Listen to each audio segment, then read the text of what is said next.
When I was a teenager, I used to go stay with my aunt every summer. And she moved around a lot because her husband was in the service, and she always didn't want to stay on base, so she stayed out in places.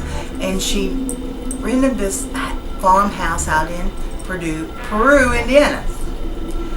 And I had been hearing whispering stories. I was a teenager when this happened, and I had heard her and my grandma, would be her mother, would tell stories about ghosts. And I wasn't too familiar about ghosts because I never believed them at all. I thought they was just stupid imagination. We went to bed that night, and one little boy slept on the couch in the front room, and I slept in the little boy's bed, and the other little boy slept in the other with little twin beds. We went out from the bedroom and went into a dining room, and in the dining room over in the corner was an upstairs, and it was being worked on and made. And we were laying there, and she had a little bitty chihuahua dog, and it was named Betsy B. And this little chihuahua dog slept at the end of the foot of the bed with me. Real little dog. So I was sleeping, kind of not dozing off, but not quite.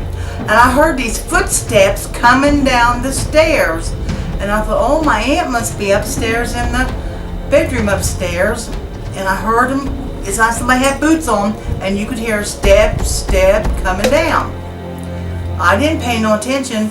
The next thing I knew, the dog went to the end of the bed, stood up on all four paws, and started making this terrible growling like he was going to kill somebody. Just real big growls. Well, I got scared to death, and I covered my head up with the sheet. Couldn't move, and I couldn't talk. I was just so scared. The next thing I knew, I heard the awfulest, great big sound. Pow! Like somebody slammed the door. And it slammed the door so hard that it felt like to me that the house shook. So I got up the next morning, and I asked my aunt, I said, what were you doing up in the middle of the night going upstairs? And she said, Cindy, I didn't go upstairs for any reason. I said, why did you slam the door? She said, I didn't slam the door either. And I said, well, the dog was at the end of the bed acting really crazy, like she seen something. Her head was going up and down like she was looking at something. And I said, would you please take me home? I don't want to stay here anymore. And that was my story of the little ghost. Little Betsy B saved my life.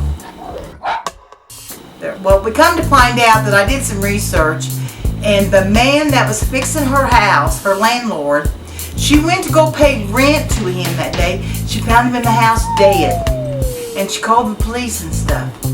And that's when all the trouble started, because the house was never haunted till after he died. So we really believe that we think he came back, and he wasn't really haunting the house, but he was trying to finish work that he needed to do in the home. I don't know if he was there to hurt or nothing, but he sure did scare me. No.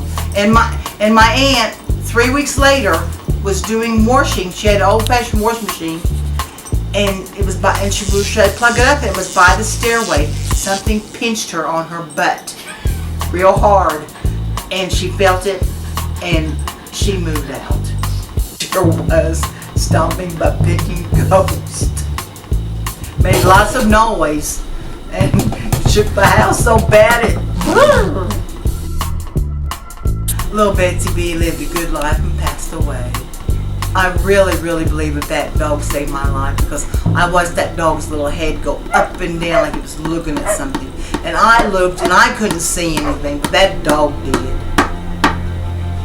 Definitely. And little dogs will save your life when you're a little owner. They will give their life for you.